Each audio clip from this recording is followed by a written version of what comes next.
اے محبوب علیہ السلام، خوشخبری دے دیں ان لوگوں کو جو ایمان لائے اور جنہوں نے نیک اعمال کیے۔ ان لہم جنات تجری من تحتها الانہار، ان کے لیے جنت ہے، اور جنت وہ ہے جس کے نیچے نہریں بہہ رہی ہیں۔ اللہ تبارک و تعالیٰ نے اپنے محبوب کریم صلی اللہ تعالیٰ علیہ وسلم کے غلاموں کو خوشخبری سنوائی، اور سنوائی بھی حضور کے مقدس لبہائے مبارکہ سے۔ آپ انہیں خوشخبری دے دیں کہ ان کے لیے جنت ہے، باغات ہیں، اور باغات وہ ہیں جن کے نیچے نہریں رواں دواں۔ لیکن کن لوگوں کو؟ جو ایمان لائے اور جنہوں نے نیک اعمال کیے۔ کچھ نہ کچھ انسان کو نہ عمل کرنا چاہیے۔ وہ جو عمل ہے نا، کوئی بندہ اپنے عملوں سے جنت میں نہیں جائے گا، جنت میں خدا کے فضل سے جائے گا۔ لیکن یہ جو اعمال ہیں نا، یہ سبب بنیں گے اللہ کی رحمت کا، یہ ذریعہ بنیں گے خدا کے کرم کے متوجہ ہونے کا۔ جب ہم نیک اعمال کریں گے تو اس عمل کی وجہ سے رحمت ہوگی، اور وہ رحمت ہمیں اللہ کے قریب بھی لے جائے گی، اور اس رحمت کی برکت سے رب جنت بھی عطا فرمائے گا۔ ہمارے ہاں یہ ہوتا ہے کہ ہم زیادہ تر چیزوں کو تقریر سننے کی حد تک لیتے ہیں، اچھی نصیحت کا لطف ضرور حاصل کرتے ہیں، اچھے جملے کو اپنے دل میں اس کی فرحت ضرور محسوس کرتے ہیں، لیکن عمل کی طرف نہیں بڑھتے۔ اس کا نقصان یہ ہوتا ہے کہ یہ معاذ اللہ ایک باقاعدہ شعبہ بن جاتا ہے کہ میں نے بڑی خوبصورت تیار کر کے تراش خراش کر کے بات کرنی ہے، بڑی عمدہ کرنی ہے۔ اچھے ادیب تو پیدا ہوتے ہیں، اچھے خطیب، اچھے واعظ، اچھے سننے والے، داد دینے والے تو پیدا ہوتے ہیں، لیکن اگر عمل کا شوق نہ پیدا کیا جائے تو پھر باتیں نشستن گفتن برخاستن تک رہ جاتی ہیں، اس کا لطف نہیں آتا۔ پھر تو تقریریں ہو رہی ہیں، ہوتی ہیں اور ہوتی رہیں گی۔ نتیجہ کیا نکلا؟ جو آدمی کہتا ہے میں اتنے سالوں سے تقریر سن رہا ہوں، تو سوال یہ ہے کہ بھئی اتنا سننے کے بعد تم سنورے کتنا؟ سننے کا ایک ہی مقصد زندگی میں آپ سمجھ لیں کہ سننے کا مطلب سنورنا ہے، اور اگر آپ نے خیر کی بات سنی اور آپ سنورے ہی نہیں، میں آپ کو دعوت فکر دیتا ہوں۔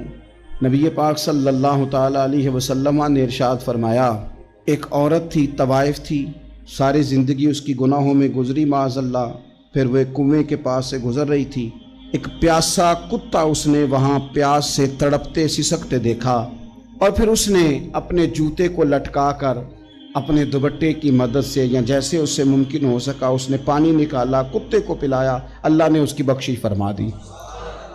آپ ماشاءاللہ ہزاروں میں لوگ ہیں، آپ نے بڑی جلدی مجھے یہ بتانا ہے، یہ حدیث آپ نے پہلے بھی سنی ہوئی ہے نا؟ میرا خیال ہے کوئی بندہ نہیں رہا جس نے نہ سنی ہو، سنی ہوئی ہے نا ہم نے الحمدللہ۔ اتنے سارے بندے جو یہاں موجود ہیں انہوں نے سنی ہوئی ہے، تو ظاہر ہے امت مسلمہ میں جتنے لوگ ہیں ڈھیر ساروں نے یہ بات سنی ہوگی۔ لیکن میرا سوال یہ ہے، میں سڑکوں پہ روڈوں پہ سفر کرتا ہوں، ہم نے یہ حدیث درجنوں بار سنی کہ طوائف نے کتے کو پانی پلایا تو اس کی بخشش ہو گئی، لیکن حال یہ ہے کہ سڑک پر کسی گاڑی سے ٹکرا کر اگر کوئی کتا مر جاتا ہے، اب مر ہی گیا ہے، گاڑی والا، موٹر سائیکل والا، پجارو والا، بس والا کوئی اتنی جرت نہیں کرتا کہ لکڑی کے ساتھ، رسی کے ساتھ ہی پکڑ کے اسے سائیڈ پہ کر دے۔ اس سڑک پہ مرا ہوا پڑا رہتا ہے، یہاں تک کہ گاڑیوں کے ٹائروں کے ساتھ اس کا گوشت لگ لگ کے سڑک صاف ہوتی ہے۔ اس محبوب کے ماننے والے، جس محبوب نے بتایا کہ طوائف نے پانی پلایا تھا، اور ہمیں سمجھ بھی آ گئی اور حدیث پڑھ بھی لی اور سن بھی لی، پھر اس ملک کی جو مسلمانوں کا ملک ہے اس کی سڑکوں پر مرے ہوئے کتوں کو اٹھائے بھی کوئی نہ، اور زخمی کتا زخمی ہو ہی گیا ہے، اب اسے سڑک سے سائیڈ پہ ہی کر دیا جائے کم از کم، تاکہ اس کی اگر جان باقی ہے تو بچ جائے۔ تو پھر مجھے بتاؤ نا میرے دوستو، ہم نے کس لیے تقریریں سنی ہیں، کس لیے خطبے سنے ہیں؟ واعظ و نصیحت کی مجالس کا مطلب ہم نے کیا سمجھا ہوا ہے؟ تقریر، تحریر، تصنیف، اچھی گفتگو، اچھا جملہ، اس کا معنی ہم کیا سمجھتے ہیں؟ تو آج جو خوبصورت گھڑیاں شب برات کی صورت میں ہمیں نصیب ہونے جا رہی ہیں، اس سے پہلے اپنے دل میں یہ ارادہ کرو کہ رب کریم نے ہمیں جتنا دین کا فہم دیا ہے، سمجھ دی ہے، علم دیا ہے، ہم ارادہ کرتے ہیں اب ہم صرف سنیں گے نہیں، پڑھیں گے نہیں، صرف بیان ہی نہیں کریں گے، ہم عمل بھی کریں گے۔ کوئی تھوڑا سا نا عمل کا رستہ بھی تو میرے عزیز ہونا چاہیے۔ اب مطلب بہت ساری جگہوں پہ جانے کا موقع ملتا ہے تو لوگ کہتے ہیں پیر صاحب ناراض نہ ہونا، ہم نے بڑا بندوبست کیا ہوا ہے، تقریر ذرا نہ سوا کو گھنٹہ کرنا. تو میں کہتا ہوں مثلاً آپ مجھے بتائیں نا، سوا گھنٹہ تقریر کرا کے آپ نے کیا کرنا ہے؟ اگر تو آپ نے اس لیے بلایا ہے کہ جناب ایک بات سنیں گے، ایک واز ہوگا، سر دھنیں گے، تو وہ تو مجھے آتا ہی نہیں. تو میں تو مختصر بات کروں گا اور اتنی کروں گا جس کی ضرورت محسوس کروں گا. لمبی چوڑی تقریروں کا کیا مطلب ہے؟ ہم کیا چاہتے ہیں سوائے اس کے کہ جناب بات بڑی اچھی کانوں کو لگ رہی ہے، مزہ بڑا آ رہا ہے، تو آپ نے لیا کیا؟ نتیجہ کیا نکلا؟ میرے رسول پاک علیہ السلام کے صحابہ جو حضور سے نصیحتیں لیتے تھے وہ کیسی تھی؟ حضرت عبداللہ بن بصر رضی اللہ تعالیٰ عنہ حاضر بارگاہ ہوئے، آ کے عرض کی یا رسول اللہ صلی اللہ علیہ وسلم، میں آیا ہوں سونے، پتہ نہیں دوبارہ آ سکوں کہ نہ آ سکوں. حضور پتہ نہیں موقع ملے نہ ملے، ایک بات مجھے بتا دیں، میں اس پہ عمل کروں گا، میری زندگی بھی بن جائے اور آخرت بھی بن جائے. تو کریم محبوب نے فرمایا عبداللہ زبان کو خشک نہ ہونے دینا، اس کو تر رکھنا. تر حضور کس چیز سے؟ فرمایا اللہ کے ذکر سے تر رکھنا. زبان اللہ کے ذکر سے تر رہے، ہر وقت رب کی یاد رہے، تیری دنیا بھی بن جائے گی اور آخرت بھی بن جائے گی. تو میرے عزیز اپنی زندگی کے اندر اب ہم نے عمل کرنا ہے. اور جناب کمال پھر یہ ہے کہ جب واز سننے کا شوق بڑھ جاتا ہے، تقریر سننے کا شوق بڑھ جاتا ہے، سننے سنانے کا خالی مزاج ہو جاتا ہے، پھر بندہ ڈھونڈتا پھرتا ہے کہ نئی سے نئی چیز کہاں ملتی، انوکھی سے انوکھی چیز کہاں ملتی، انفرادی سے انفرادی بات. میرے بھائی آپ ضرور سنیں، ضرور سنیں. مومن کی گمشدہ میراث ہے، حکمت جہاں سے ملے لیں، لیکن عمل کرنے کے لیے لیں، عمل کرنے کے لیے. اب میرا دل کرتا ہے اب ہماری چپ سے بھی لوگ سبق سیکھیں. حضرت باجید بستامی فرمایا کرتے تھے جس نے ہماری چپ سے کچھ نہیں سیکھا اس نے ہماری تقریر سے کیا سیکھنا ہے. اب تھوڑا سا نا اشاروں کی بولی بھی سمجھیں، اب تھوڑا سا یہ بھی ہو کہ بس بات پوری ہونے نہ پائے اور انسان کی رغبت عمل کی طرف بڑھ جائے. یہ مزاج ہمیں دیا ہے. اب تو بھائی آ جائیں آپ، صبح بھی تقریر کر دیں، دوپہر کو بھی تقریر کر دیں، شام کو بھی تقریر کر دیں، تو پھر یہ بھی ہوتا ہے کہ جناب وہ بیان آپ نے جو سنایا تھا نا وہ ذرا دوبارہ سنا دیں. تو میں کہتا ہوں پہلے سننے پر عمل ہو گیا تو نہ کریں. اب ہمیں تھوڑی باتیں سیکھ کر ان پر عمل کرنا ہے اور آگے بڑھنا ہے. بڑی سادی بات میرے ابا جی بتایا کرتے تھے. والا صاحب کہتے ہیں کہ ایک دیہاتی بندہ نہ چلا گیا وہ کسی مولوی صاحب کی تقریر سننے. تو اس زمانے میں آپ کو پتہ ہے یہ واش روم کا مروجہ نظام نہیں ہوتا تھا، تو لوگ کھیتوں میں دوسری جگہوں پہ پیشاب کے لیے جاتے تھے. تو مولانا نے ایک احتیاط بیان کی. وہ کہنے لگے کہ پیشاب سخت جگہ پہ نہ کرو زمین پہ بیٹھ کر، ورنہ پیشاب کے چینٹے اڑیں گے، کپڑوں پہ پڑیں گے، اور حدیث میں سخت حکم ہے اس مسئلے. تو کوئی نرم جگہ ہو ایسی جہاں پیشاب کریں چھینٹے نہ اڑیں. وہ بندہ عمل کرنے والا تھا نا، اس نے میری تقریر سن کے سر دھن کے جانا نہیں تھا. اس نے اتنی ساری ریت لے لی، کپڑے میں باندھ لی، اور وہ اس نے کندھے پہ رکھی ہوئی ہے. جہاں پیشاب کا وقت آتا پہلے ریت بچھاتا، پھر پیشاب کرتا تاکہ میرے کپڑوں پہ نہ پڑے. ایک صاحب نے اسے کہا کوئی ہفتے بعد چلو بیان سننے چلیں. تو کہنے لگا میں پہلے پہ عمل کر لوں، یہی بڑا ہے. میں نے تو اتنی ساری ریت، کندھا تھک گیا ہے میرا، اس دن سے اٹھائی ہے. تو میں نہیں چاہتا کہ نہیں بھی سنوں تو کسی اور جگہ میں. یہ تفریح تباہ کے لیے بات کو نہ سمجھیں. اس سادے آدمی نے جو ہمیں سمجھایا مجھے اور آپ کو، اس پر غور کرے کہ کل بھی سنا تھا، پرسوں بھی سنا تھا، پیر صاحب نے ترسوں بھی کہا تھا، شیخ نے پرسوں بھی کہا تھا، پچھلے ہفتے بھی کہا تھا. تو نے اگر شیخ کی بھی نہیں سنی، استاد کی بھی نہیں سنی، پیر کی بھی نہیں سنی، اور اس دور کے پیر جو صحیح کام کرنے والے ہیں، استاد جو صحیح کام کرنے، مجبور ہو گئے ہیں بیچارے. کہتے ہیں کس کی تربیت کریں؟ کس درد سے کہا تھا حضرت سلطان باؤ نے.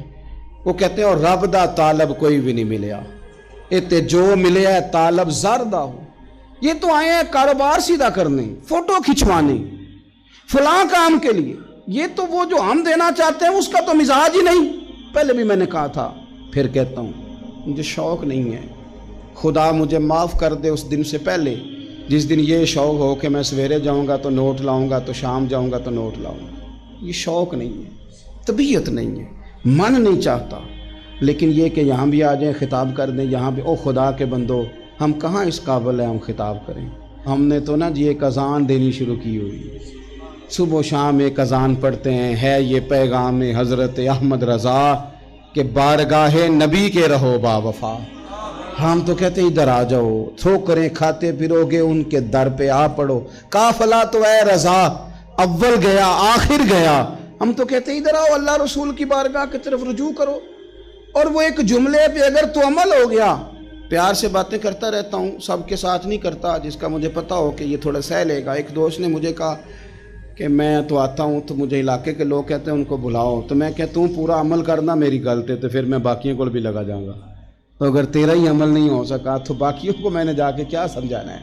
تو ایک تو آج کی جو رات ہے، اس سے پہلے اپنے اعمال کی طرف میں اکثر کہتا رہتا ہوں کہ شب برات پہ ہر مسجد سے زور زور سے رونے کی آواز آنی بھی چاہیے۔ شب قدر پہ آتی ہے، عمرے پہ جاتے وقت لوگ معافیاں مانگتے ہیں، حج پہ جاتے وقت، اور کروڑوں لوگ یہ کام کرتے ہیں سال میں۔ اگر 25 لاکھ 26 لاکھ آدمی یا 50 لاکھ آدمی حج کرتا ہے اور وہ جانے سے پہلے معافی مانگ کے گیا، توبہ کر کے گیا ہے، اور کروڑوں لوگ ہیں جو شب قدر میں ہیں، شب برات میں ہیں، اور انہوں نے کھل کے توبہ کی ہے، تو پھر میرے بھائی سویرے کرپشن ختم ہونی چاہیے نا ملک سے، سویرے 75% جھوٹ ختم ہونا چاہیے نا۔ ساری رات تو لوگوں نے توبہ کی، صبح 80% حقوق العباد کا مسئلہ حل ہونا چاہیے تھا کہ نہیں ہونا چاہیے؟ صبح ملاوٹ بہت حد تک ملک سے ختم ہونی چاہیے۔ تو کیا ہم نے سمجھ لیا ہے؟ ہم نے یہ سمجھا ہے کہ شب برات پہ بھی بس ایک رسم ادا کرو، آؤ تھوڑی توبہ کرو چھٹی کر جاؤ، آئیے شب قدر تو توبہ کرو چھٹی کر جاؤ۔ کیا یہ ہم نے مطلب سمجھ لیا؟ حج کرنے گئے، رب کی بارگاہ میں حاضر ہوئے، رسول کریم کی بارگاہ سے بھی جو ہو کے آ جائے اور بدلے ہی نہ، وہاں تک جائے اور بدلے ہی نہ۔ مدینے گئے، کعبے گئے، کربلا گئے، جیسے گئے تھے گھوم پھر کے ویسے ہی آ گئے۔ نتیجہ کیا ہے؟ اپنی زندگی نتیجہ خیز بنائیں۔ آج اس خوبصورت موقع پر جب شب برات ہمارے سامنے کھڑی ہے، اپنے ذہن میں تہیہ کریں کہ اب ہم نے بدل جانا ہے۔ شوگر ہو جائے تو بدلنا پڑتا ہے، اللہ معاف کرے، چینی چھوڑنی پڑتی ہے، من پسند مٹھائیاں چھوڑنی پڑتی ہیں، بدلنا پڑتا ہے۔ بلڈ پریشر ہو جائے تو یارو بدلنا پڑتا ہے۔ اگر انسان کو خدا نہ خواستہ کوئی مرض لگ جائے تو بدلنا پڑتا ہے۔ اولاد پیدا ہو جائے تو بدلنا پڑتا ہے۔ گھر میں بیٹیاں پیدا ہو جائیں تو بوڑھے باپ کو بدلنا پڑتا ہے۔ بال سفید آ جائیں تو پھر بھی تو بدل جانا چاہیے نا۔ انسان کی عمر 40 سال ہو جائے تو پھر بھی تو بدل جانا چاہیے۔ شب برات پہ توبہ کرے تو پھر بھی تو بدل جانا چاہیے۔ اب بدل جائیں، اب ہم بدل جائیں۔ اب نہ درد ہوتی ہے، گاڑی میں بیٹھیں تو کمر پہ درد ہوتی ہے، اب ہم بدل جائیں۔ اب لوگ بتاتے ہیں تیرے بال سفید ہونے لگ گئے، اب ہم بدل جائیں۔ اب لوگ ہمیں کہتے ہیں بچے جوان ہو گئے، اب ہم بدل جائیں نا یارو۔ اب لوگ ہمیں کہتے ہیں کہ اوخو اب تو آپ اٹھتے وقت زمین پہ پہلے ہاتھ رکھتے ہیں پھر اٹھتے ہیں، اب بدل نہ جائیں۔ اب محسوس ہوتا ہے کہ نیند گہری نہیں آتی، اب محسوس ہوتا ہے کہیں کہیں جسم میں تکلیف ہے، اب بدل نہ جائیں۔ اب نہ کئی کلاس فیلو چلے گئے دنیا چھوڑ کے، اب بدل نہ جائیں۔ اپنے بہن بھائیوں میں سے کئیوں کا جنازہ پڑا، بدل نہ جائیں۔ ہم میں سے کئیوں نے ماں باپ دفن کر دیے، پھول ڈال دیے قبروں پہ، بدل جائیں۔ اب وقت تھوڑا رہ گیا، اب کچھ تبدیلی کی طرف آئیں، اب توبہ صحیح والی کر لیں، اب استغفار دل سے پڑھ لیں، اب تبدیل ہو جائیں، اب اپنے اندر باہر کچھ تبدیلیاں لائیں، اب اپنے ظاہر اور باطن کو سنواریں۔ اب اللہ رسول کی بارگاہ میں جانا ہے نا تو کہیں ایسا نہ ہو شرم آئے حضور کے سامنے کھڑے ہوتے، حیا آئے نبی کریم کی بارگاہ میں کھڑے ہوتے۔ اب کچھ تبدیلی لائیں، آج ارادہ کریں کہ آج جو توبہ کریں گے وہ صحیح والی کریں گے، آج جو وہاں استغفار کریں گے اللہ کے حضور حاضر ہو کے تو وہ صحیح والا کریں گے۔ اب کچھ تبدیلی کا مزاج لائیں۔ اور پھر ایک اور بات بھی عرض کروں، ہمارے ذاتی تعلقات سارے دھوکہ ہیں، ہماری جیبوں میں مال سارا دھوکہ ہے، ہمارے بلند و باغ دعوے سارے دھوکہ ہیں، ہمارے بڑے بڑے رتبے سارے دھوکہ ہیں۔ بڑے تعلقات تھے بیٹے کے، پر ماں بیمار تھی تو اسے صحت تو نہیں تعلقات کی وجہ سے مل سکی۔ بڑے تعلقات تھے نا بیٹے کے، لیکن جب بیماری زور پکڑ گئی تو پھر کیا کر سکا کوئی؟ بڑے تعلقات تھے، بڑا پیسہ تھا جیب میں، بڑا کچھ تھا، لیکن جب جناب اسرائیل آئے تو پھر کوئی کچھ بھی نہ کر سکا، پھر اپنے رہ گئے، اور جس کو جانا تھا وہ سب چلے گئے۔ تو یہ جتنی چیزیں ہیں نا، یہ کچھ نہیں ہیں، یہ دھوکہ ہے۔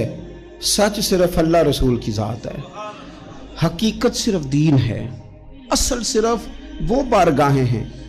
دھوکے میں نہ زندہ رہو، چھوڑ دو یہ بات کرنی کہ بڑے تعلقات ہیں، چھوڑ دو یہ بات کرنی کہ بڑا پیسہ ہے، چھوڑ دو یہ بات کرنی کہ برادری قبیلے علاقے میں بڑا، اور کچھ بھی نہیں ہے۔ کل من علیہ فان، ہوئے نامور بے نشاں کیسے کیسے۔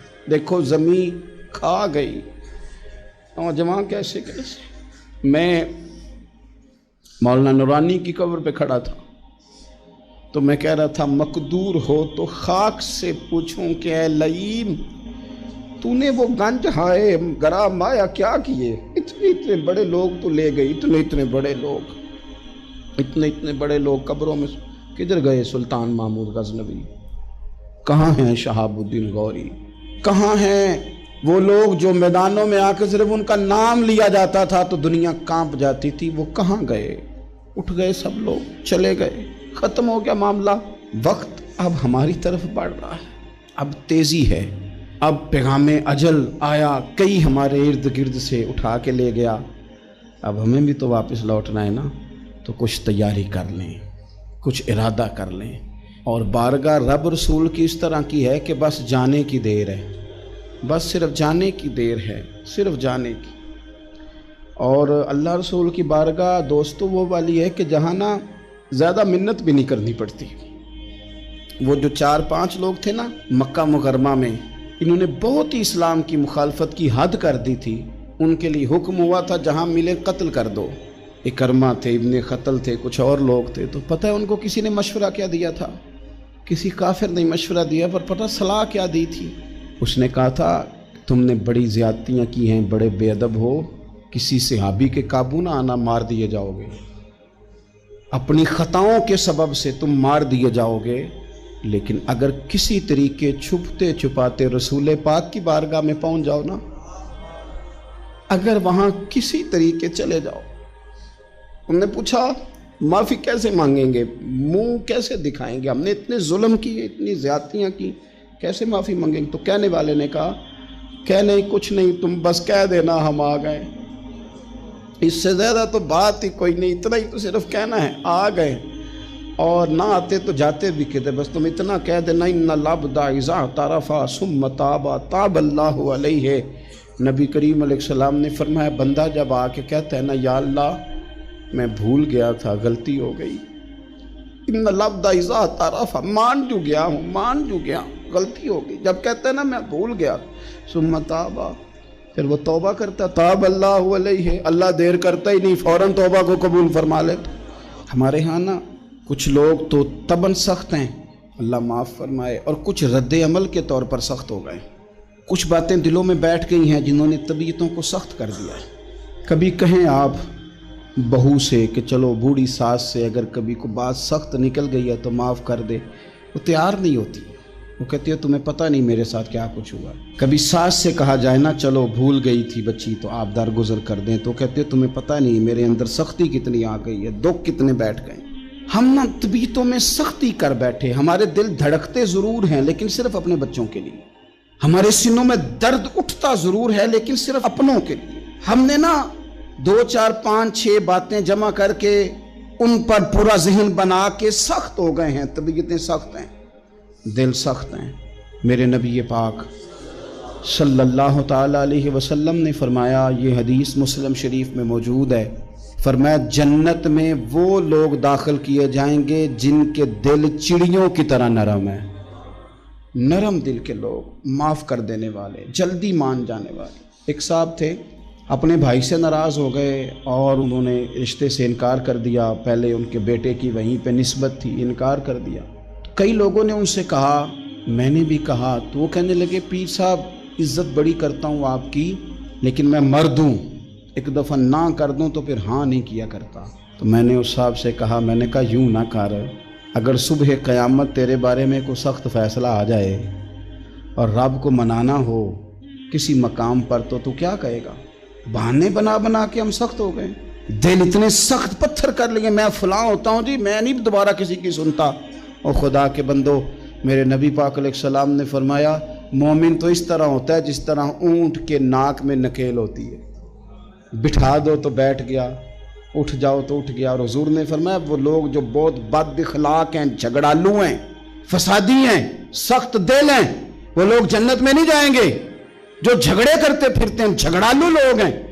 عزیز دوستو، اپنی زندگی کے اندر طبیعت میں نرمی، اگر طبیعت نرم ہو گئی نا جی، مزاج میں نرمی آ گئی، تو پھر آپ محسوس کریں گے کہ آپ معاف کرتے بھی جلدی ہیں اور معافی دیتے بھی جلدی ہیں۔ پھر آپ کے تعلقات بچیں گے، آپ کی نسبتیں بچیں گی، آپ کے بہت سارے رشتوں میں قربت آئے گی، ٹوٹیں گے نہیں۔ ایک تو دل نرم کریں، کسی شخص کے بارے میں دل میں کوئی بات ہے تو اسے معاف کریں اور معافی دیں۔ کچھ لوگ بالکل ٹھیک ٹھاک ہوتے ہیں، کوئی ناراضگی نہیں ہوتی، لیکن آپ نے بچی کی شادی کا کارڈ دیا نہیں تو فوراً ناراض ہو جاتے، اور پھر آپ سمجھا رہے ہیں، قائل کر رہے ہیں، وہ تیار ہی نہیں ہے قائل ہونے کو۔ سنو، اور اس حدیث کو یاد رکھنا، نبی پاک صلی اللہ تعالیٰ علیہ وسلم نے فرمایا جس کے پاس اس کا بھائی عذر لایا، بھائی معافی مانگنے آیا اور پھر اس نے معاف نہ کیا، اللہ کے حبیب فرماتے میرے حوض کوثر پہ نہ آئے۔ تو سخت ہو کے بیٹھ گیا ہے، تو کہتا ہے میرے سے پہلے سنے، میں آپ کو بتاؤں اس نے میرے ساتھ کیا کیا، اور ٹھہر جا۔ اگر حساب کتاب کے بعد معافی والا اصول رکھ لیا جائے کہ پہلے حساب کتاب ہوگا، غلطیوں کا مداوع ہوگا، پھر معافی ہوگی، تو یہی حساب اگر رب کریم بندوں کے ساتھ کرے تو پھر میں اور آپ کدھر جائیں گے؟ تو اس سادی بات پہ آ جاؤ نا، تو دو جملوں میں حضور نے سمجھائی ہے، فرمایا تم رب کے بندوں کو معاف کر دو، اللہ تمہیں معاف کر دے گا۔ تو آج کی شب سے پہلے، آج کے دن سے پہلے، رمضان المبارک کے تشریف لانے سے پہلے اپنی طبیعت کے اندر ایسا ذوق لائیں، ایسی طبیعت لائیں کہ ہم نے معافی دینی بھی ہے اور معافی لینی بھی ہے۔ بعض اوقات ہم رسم ادا کرتے ہیں شب برات سے پہلے، یہ سوشل میڈیا پہ چل گیا، فلانے کو فلان کہہ دیا، اگر کوئی کبھی ہوئی نا تو معاف، ایسے تو نہیں نا معافیاں ہوتی۔ ہمیں پتہ ہوتا ہے ہم سے کون ناراض ہے، ہمیں خبر ہوتی ہے ہم نے کس کو تکلیف دی، ہمیں پتہ ہوتا ہے کس نے ہمارے لہجوں سے پریشانی پائی ہے، کون ہے جو ہماری وجہ سے اذیت کا شکار ہے، تو اس سے جا کے معافی مانگے، تو یہ چیزیں معافی کا سبب بن جائیں گی۔ اور پھر میرے نبی پاک صلی اللہ علیہ وسلم نے دو چار چیزیں اور بھی بیان کی ہیں، میرا دل کرتا ہے کہ وہ بھی ذرا آپ کو عرض کر دوں۔ حضور سید عالم علیہ السلام نے نا جنت میں لے جانے والے جب اعمال بیان کیے تو حضور علیہ السلام نے فرمایا کہ ایک تو زکوٰۃ صحیح ادا کرنا، شرک سے بچنا، توحید پہ قائم رہنا، اور زکوٰۃ ٹھیک ادا کرنا، اور اپنے رشتہ داروں سے اچھا سلوک کرنا، جنت میں داخل ہو جاؤ گے۔ یہ جو ہمارے زیادہ قریبی لوگ ہوتے ہیں نا، ان کا حق بھی شریعت نے زیادہ رکھا ہے، اور یہ بعضوں کا تکلیف بھی زیادہ دیتے ہیں۔ لیکن میرے عزیز، ایک بات سمجھ لیں اچھی طرح سے اور اپنے دل میں بٹھا لیں، میں نے درجنوں بار کہی ہے، پھر کہتا ہوں، اللہ تعالیٰ نے جو خاندان میرے لیے پسند کیا ہے نا، مالک نے مجھے وہاں پیدا کیا ہے، تو جو چچا اللہ نے میرے لیے پسند کیا وہ مجھے بھی پسند ہونا چاہیے، اور جو ماموں اللہ نے میرے لیے پسند کیا ہے وہ مجھے بھی پسند ہونا چاہیے۔ انسانوں کے اندر کمزوریاں بھی ہوتی ہیں، خوبیاں بھی ہوتی ہیں، لیکن ہمارا یہ مسئلہ بن جاتا ہے کہ ہم نہ صرف کمزوریوں کو ڈسکس کرتے ہیں، خوبیوں کا تذکرہ کرتے ہی نہیں۔ اپنے مزاج کے اندر اس بات کو آپ نے پیدا کرنا ہے۔ آج ایک اور ارادہ بھی کریں، ایک اور اپنے ذہن کے اندر بات بھی زیادہ شوق کے ساتھ پیدا کریں۔ آپ یہ کوشش کریں کہ اپنی صلاحیتوں کو دیکھیں کہ آپ میں کیا خوبی ہے، بولنے کی ہے، لکھنے کی ہے، مال خرچ کرنے کی ہے، کسی کو پیغام دینے کی ہے۔ مسجد نبوی شریف میں ایک بی بی صرف جھاڑو خالی دیتی تھی، بیمار ہو گئی تو سرکار تیمارداری کرنے گئے، اور صحابہ نے حضور کو اطلاع دیے بغیر تدفین کر دی، جنازہ پڑھا دیا، تو حضور نے قبر پہ کھڑے ہو کے دوبارہ جنازہ پڑھایا۔ اپنے وجود کو بیکار نہیں رکھنا، اس سے کوئی کام نہیں۔ اللہ فرماتے ہیں افحسبتم انما خلقناکم عبثا وانکم الینا لا ترجعون، فرمایا تم کیا سمجھتے ہو ہم نے تمہیں بیکار پیدا کیا ہے، اور کیا سمجھتے ہو تم نے لوٹ کر ہمارے پاس آنا نہیں؟ ایک ذرہ بھی تو بیکار نہیں ہو سکتا، لہذا میں کسی شخص سے بیزار نہیں ہو سکتا۔ اپنی اس صلاحیت کو ضائع نہ کریں۔ ہم نہ بہت سارا وقت ضائع کر رہے ہیں، ادھر ادھر موبائل کھول لیا، دیر تک فلانی چیز دیکھی، پھر فلانی دیکھی، پھر فلانی بحث کی۔ تو اپنے آپ سے نہ کچھ کام لیں، کچھ خدمات کریں۔ ہم زیادہ وقت لوگوں کا انٹرویو کرنے میں ضائع کرتے ہیں، دوسروں کی تفصیلات حاصل کرنے میں وقت ضائع کرتے ہیں، لوگوں کا دھیان رکھنے میں وقت ضائع کرتے ہیں۔ آج کے بعد اپنا دھیان رکھنا ہے، اپنی صحت کا دھیان رکھنا ہے، اپنے معاملات کا اپنے اوپر تھوڑی توجہ دینی ہے، کوشش کرنی ہے کہ کس حد تک ہم اپنی صلاحیت سے فائدہ لے کے کسی کا کچھ نفع کر سکتے ہیں تو وہ نفع کریں، اپنے وجود کو نفع بخش بنائیں۔ حدیث پاک سنیں گے تو آپ محسوس کریں گے کہ اللہ کتنے اجر دینے والا ہے۔ نبی پاک علیہ السلام نے فرمایا جس نے دین کے رستے میں اتنی دیر بھی قتال کیا، لڑا اتنی دیر جتنی دیر اونٹنی کا دودھ دھونے میں لگتی ہے، اتنا تھوڑا وقت بھی دین کے لیے اگر کوئی نکلا، جد و جہد کی، قتال کیا، لڑا، فرمایا اس بندے کو بھی اللہ جنت عطا فرما دے گا۔ اتنا تو کام کرے نا، اتنا تو کام کرے۔ اور حضور علیہ السلام نے رغبت دلائی، یعنی جتنا بھی عمل، حضور فرمانے لگے کسی عمل کو چھوٹا نہ سمجھنا، کچھ نہ ہو سکے تو اپنے بھائی سے مسکرا کے میلی لینا، اللہ اس پر بھی صدقے کا ثواب عطا کر دے گا۔